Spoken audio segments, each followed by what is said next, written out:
Welcome back to another FPL video. This will be the updated wildcard team for Gameweek 22 following the Carabao Cup semi-finals that took place over the last couple of days. Liverpool and Chelsea are the finalists as predicted. I think we all kind of expected them to do so, and that has a direct impact on Blank Gameweek 26. And also this weekend, the FA Cup, I'll be talking about the fixtures to keep an eye out for and the impact those games will have on Blank Gameweek 29. And of course, not everything will be set in stone because there's also the 5th round of the FA Cup in late February to think about, but we'll have a great idea about the teams that'll be blanking in Gameweek 29 and those that have a confirmed fixture. We already have Burnley versus Brentford, but we'll have even more key teams that will have a confirmed fixture in Blank Gameweek 29 following the results of the FA Cup this weekend. That'll all be covered in this video. The same goes for the best wildcard team, the 50-man squad, and towards the end I'll show you an alternative team and talk about some changes you can make if you want to have fewer Tottenham, Chelsea, Liverpool and players of this ilk that blank in Gameweek 26, or that are very likely to. I'll cover all of that in this video, so be sure to smash the like button and subscribe if you're new. Let's try to get this video to the 200 likes, and if that's the case, then there'll be an updated team selection video where I'll talk about the changes in my transfer plans and also the starting 11. But without further ado, let's jump straight into this video. Chelsea won 6-1 in the second leg to make a comeback against Middlesbrough. They've progressed to the final, and Liverpool got a 1-1 draw at Craven Cottage, which was enough since they won 2-1 at Anfield, and those are the two finalists. And the impact that has on Blank Gameweek 26 is that both teams will blank in Gameweek 26. There's a 95% chance of them blanking, but it also depends on the FA Cup, because let's say Chelsea and Liverpool are eliminated, then there's a chance those fixtures in Gameweek 26, which became blanks, will still be rearranged into Gameweek 26, because that is roughly around the time when the FA Cup 5th round will take place. There's a lot to consider, of course, but it's very likely that Chelsea and Liverpool will blank, almost certain. And at this moment in time, the games are postponed, obviously, and the fixtures you see on screen for Blank Gameweek 26, there is no Chelsea and there is no Liverpool. So Chelsea versus Spurs is the game that's directly impacted, so that not only impacts Chelsea but also Tottenham, who boast great options like Maddison, Richarlison, Pedro Porro and also Heung-min Son. He should be back by that time in Gameweek 26, returning from the Asian Cup, so he will also be blanking there, most likely. And the other fixture is Liverpool versus Luton Town, so not too much focus or emphasis on Luton Town, but Liverpool boasts so many key options in every single position. Diogo Jota right now is the flavour of the month, and Salah should be back by that time. The reports are that he'll be out for 3 to 4 weeks, as I'll discuss later in this video. So according to Brent Krellin, each fixture has at least a 95% chance of becoming a blank. The midweek in Gameweek 26 is when the FA Cup 5th round takes place, so if neither team is involved in a Gameweek 26 postponement reaches the FA Cup 5th round, then the fixture could stay in Gameweek 26, and Gameweek 26 blanks will likely be confirmed this weekend, so we should get some more clarification on that, but it's very likely that Liverpool, Chelsea, Spurs will all blank in Blank Gameweek 26. And there's also some key news about Liverpool and Man City with some of the best assets in the game that I want to cover in this video, and I'm going to do so as we talk about the best wildcard team for Gameweek 22. My overall team value is 105.4 million. Some of you may have less, some of you may have more. So with the extra funds or fewer funds you have, you can make some upgrades or downgrades accordingly based on your preferences. But for me, this is the best 50-man squad for the wildcard. And there are a lot of Blank Gameweek 26 players from Tottenham, Liverpool and Chelsea. And that's why later on and also throughout the video, I'll be discussing some alternatives so you can trim down the amount of options and you don't have to make or book in transfers in the next couple of weeks, and you're well prepared for Blank Gameweek 26 as well as Double Gameweek 25, and not only those two gameweeks but also in the long term. That's the most important thing with a wildcard, as always. So let's now start off with the goalkeepers.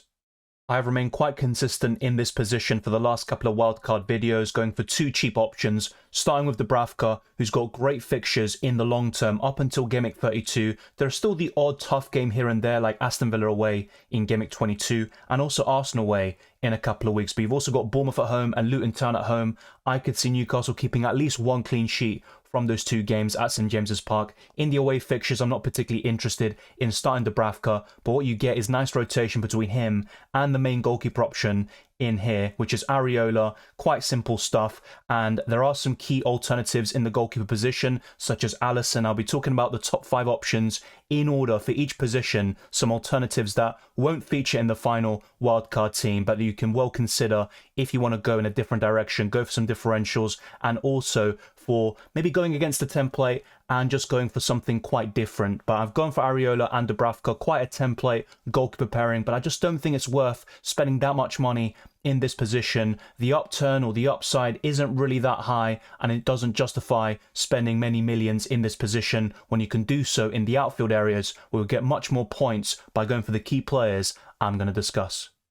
I've highlighted Gabriel recently before his 17-point haul against Crystal Palace. He came off injured in that game with a knock. He should be fine for that fixture against Nottingham Forest in Gameweek 22, so I wouldn't be too worried either way. And with the squad depth we have, it's not going to be an issue even if he does miss out in Gameweek 22, which I very much doubt. And another big boost for Arsenal is that Declan Rice, who also came off with a hamstring issue, he's also set to be fit and ready to start against Nottingham Forest, so it should also boost the chances of a clean sheet there for Arsenal. And I think Gabriel offers better value for money compared to Saliba at this moment in time, and those two remain the best Arsenal defenders and the ways of covering the Arsenal defence. And alternatively, you can go for David Raya in goal. In terms of a defensive double up, you can still go for it, and Arsenal have the best defence in terms of underlying metrics and the second best in terms of goals conceded, but I think one is enough at this moment in time, and I'd like to diversify this defensive line and cover many different teams in the process. So let's now go into the second defender,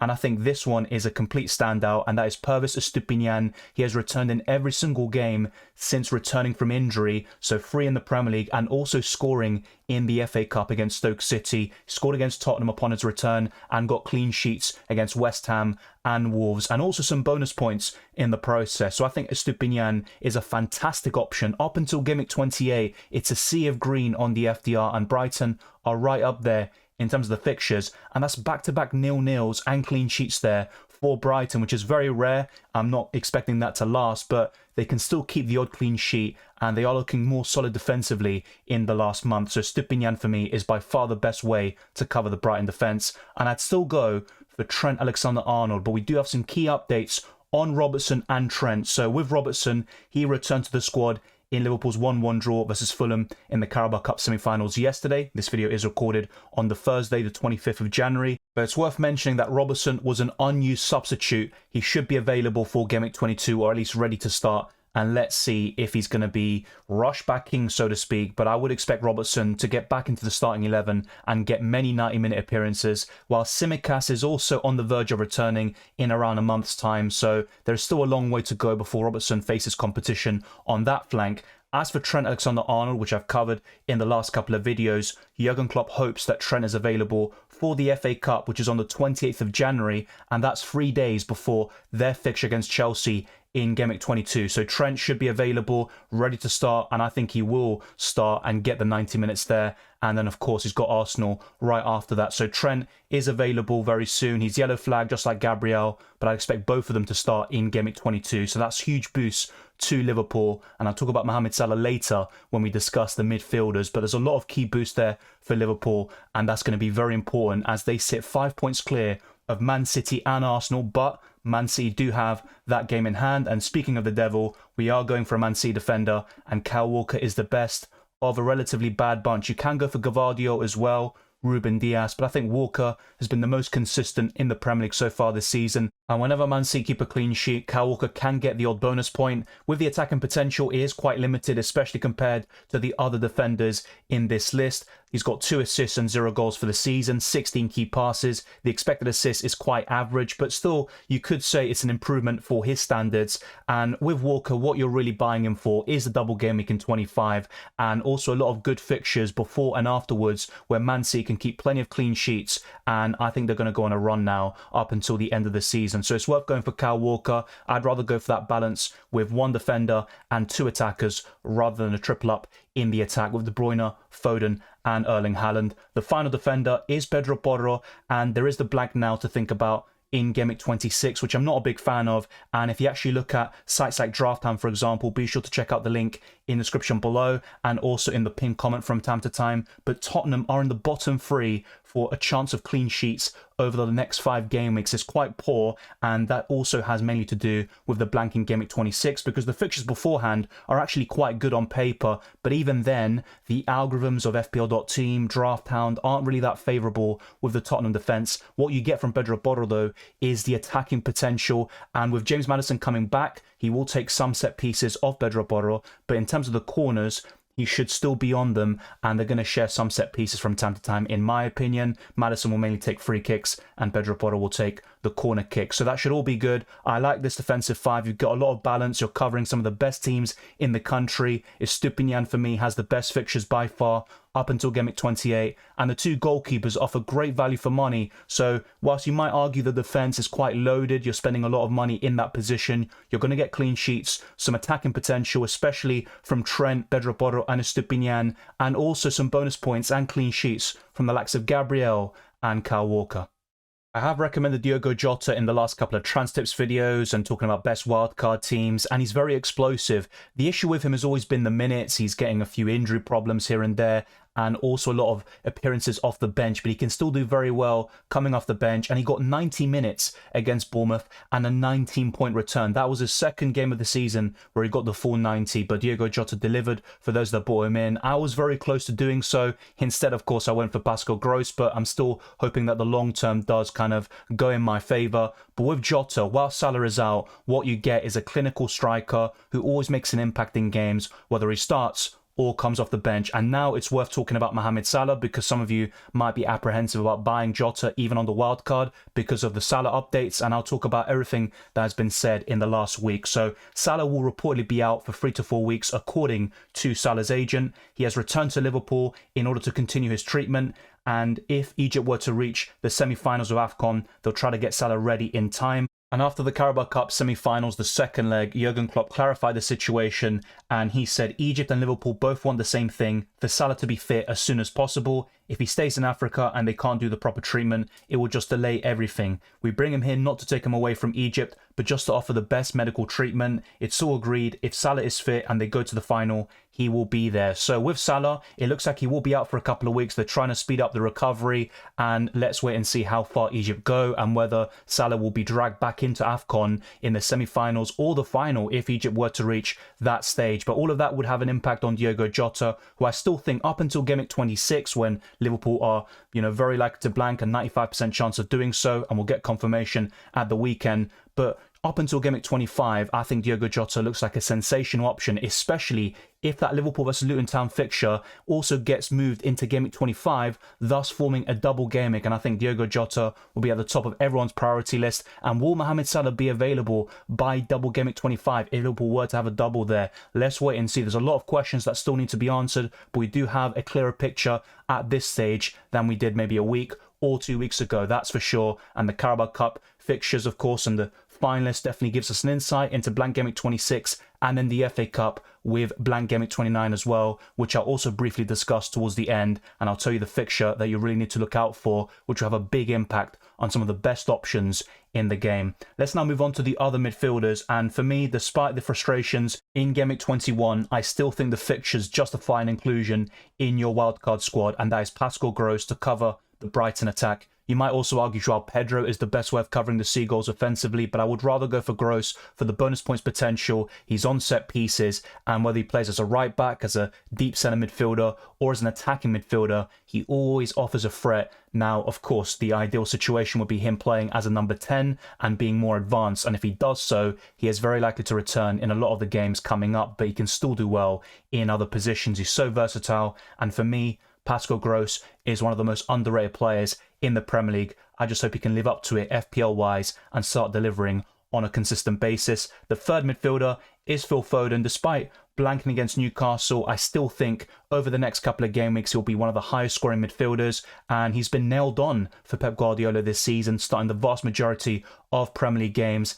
And he's been on a great run in all competitions, scoring a brace in the last round of the FA Cup, and let's see how they do against Tottenham on Friday. But Phil Foden, for me, has been sensational in the Champions League, in the Premier League, and he's been very consistent. Even when he doesn't get goals or assists, he always looks a threat, and puts in some very good performances. But of course, in FPL, we want the goals and assists and the FPL points that way. But still, Foden for me always shows signs of being quite consistent. And I think he's the best midfielder to cover the Man City options in Double Gameweek 25, even over Kevin De Bruyne. The fourth midfielder, despite blanking in Gameweek 26, or at least there's a very high chance of him doing so, I will go for Cole Palmer, because around that price, I think the closest you can get is probably Gordon or Douglas Luiz in terms of value. But even then, Palmer for me is a better option. He's more consistent and he's got a higher ceiling. And with the penalties also in his arsenal, I think Palmer has so many avenues for points, and I would highly recommend him, to say the least. And the final midfielder, despite also blanking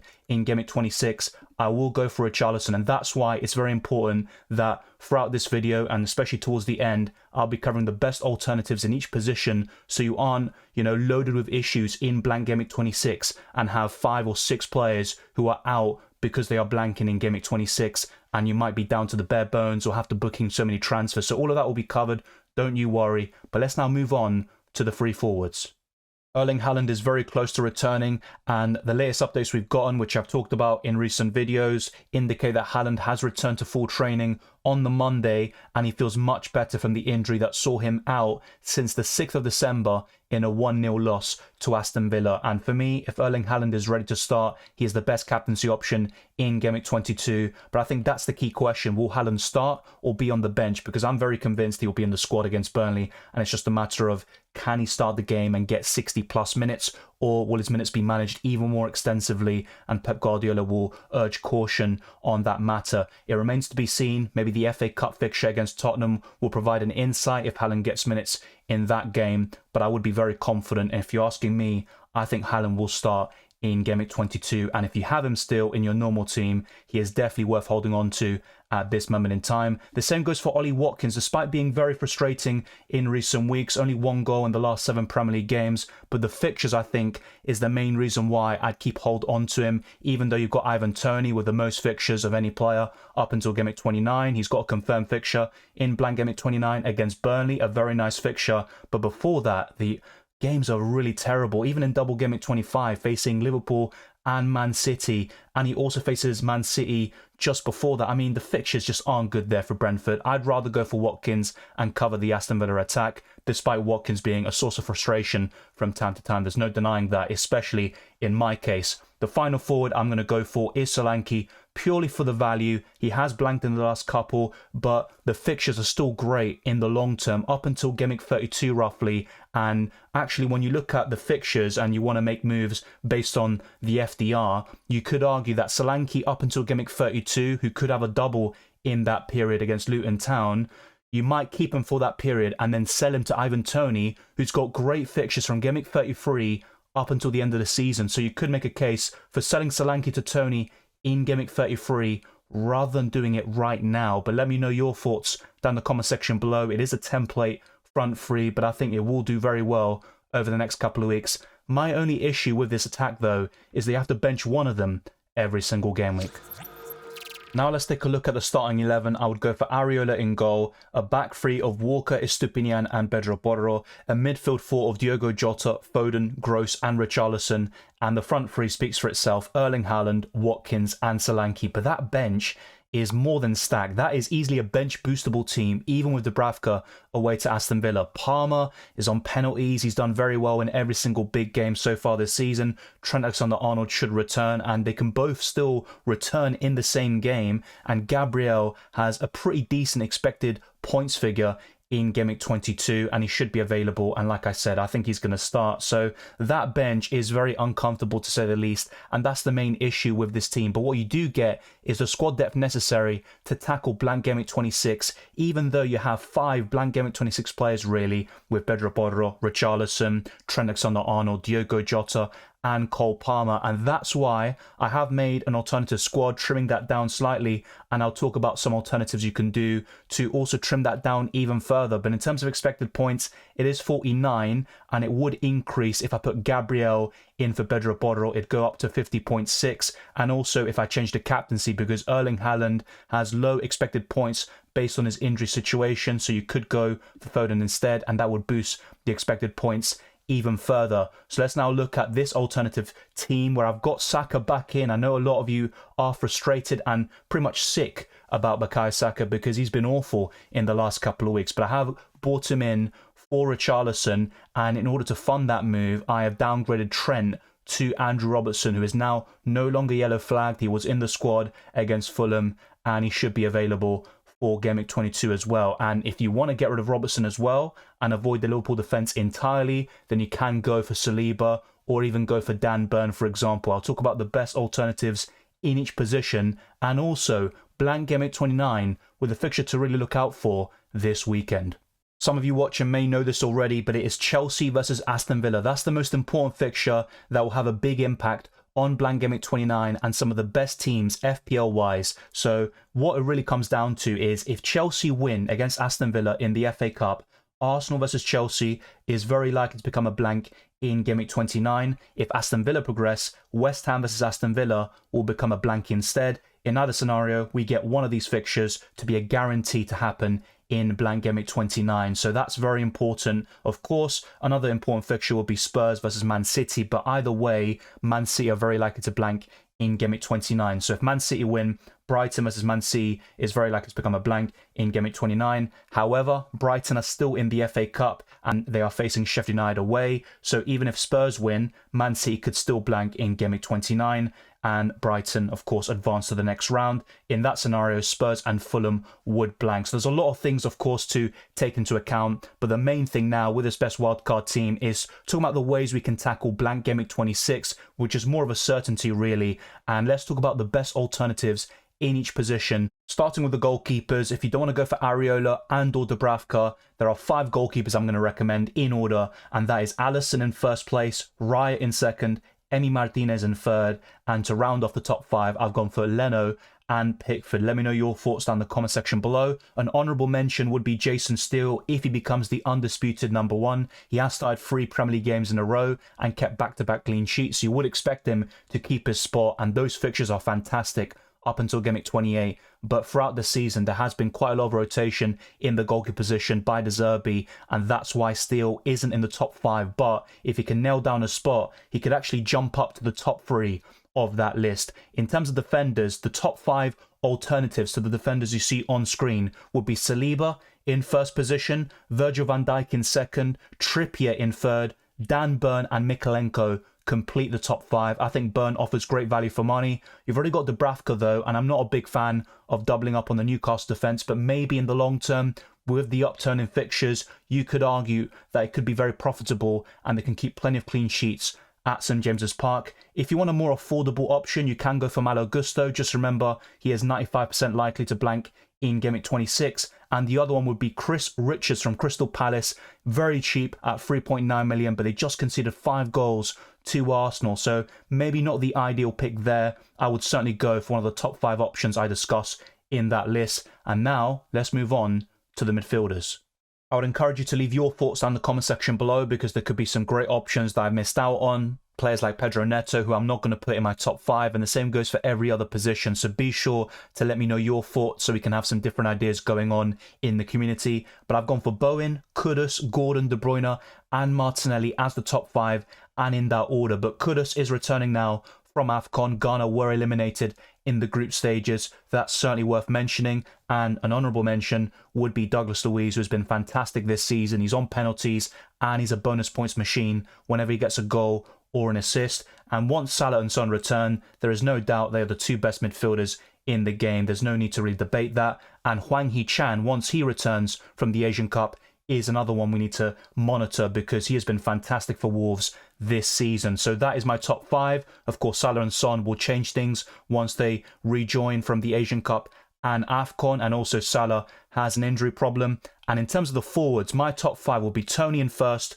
Darwin in second. Based on his recent form, he's been really stepping up in Salah's absence. Isak will be third, Alvarez fourth, and Joao Pedro fifth. You could argue Alvarez is above Isak because of the double in Game Week 25, but I just think with De Bruyne and Haaland returning, I think Alvarez could drop to the bench more often, or at least not play 90 minutes as often as he has done this season. An honourable mention is Cunha due to the sheer consistency, and also in regards to Isak, There is an update on Callum Wilson, which was actually provided a long time ago now on the 5th of January, but Eddie Howe said Callum Wilson isn't too bad, but enough to keep him out of this game and our next game. Hopefully we'll get him back for the game with Villa. So if Wilson comes back and he's available for Game Week 22, I'd probably put Alvarez in 3rd and Isak in 4th place. But I do like Newcastle's fixtures up until Game Week 32. Let me know your thoughts down in the comment section below in regards to all of these alternatives. Would you include any of them in the best wildcard team? And also, what are your plans to deal with Blank Gameweek 26 and Blank Gameweek 29? Of course, it's not that simple because we also have Double Gameweek 25 to think about, and Liverpool versus Luton Town, which becomes a blank in Gameweek 26, could fall under Gameweek 25, thus forming a double. Plenty of triple captains, free hits could be played around that period. But there's also other times to use it later in the season. Maybe, for example, Game Week 34 or 37, the 2 biggest double game weeks of the campaign. So there's a lot to think about with chip strategies. I'll be talking about my plans in the next couple of videos. If you want to see a chip strategy video, then I'll be more than happy to do one over the next couple of weeks and maybe make some additional ones in the future as things evolve, and maybe for those of you with some different strategies. But thank you very much for watching this video. If you enjoyed it or found it useful, then be sure to smash the like button and subscribe for new. Let's try to get this video to 200 likes and let's keep on pushing towards 23k subscribers and beyond. You can follow me on Twitter and Instagram, DylanRCM. I'd highly encourage you to do so, and also check out all the links in the description below for the Patreon and channel memberships. There are plenty of perks for members, including early access to my videos, and also join the Discord server. It's a great community. We're growing it every single year, and we're looking to get to 1,000 members very soon. There's also the FPL League and Drafthound. Be sure to check out the link in the description below. I would highly encourage you to do so. Check out Drafthound for as little as £2. You can cancel within a week, but my advice will be to check it out first. Try out all the features, the stats comparisons, the player rankings. There are so many tools at your disposal, and long term it's a great investment, and I've been using it since the summer and it's been very informative with my FPL decisions, and I've also enjoyed analysing the data and looking at what the algorithm recommends. But I wish you all the best of luck for Game Week 22 and the rest of the season, and I'll see you next time.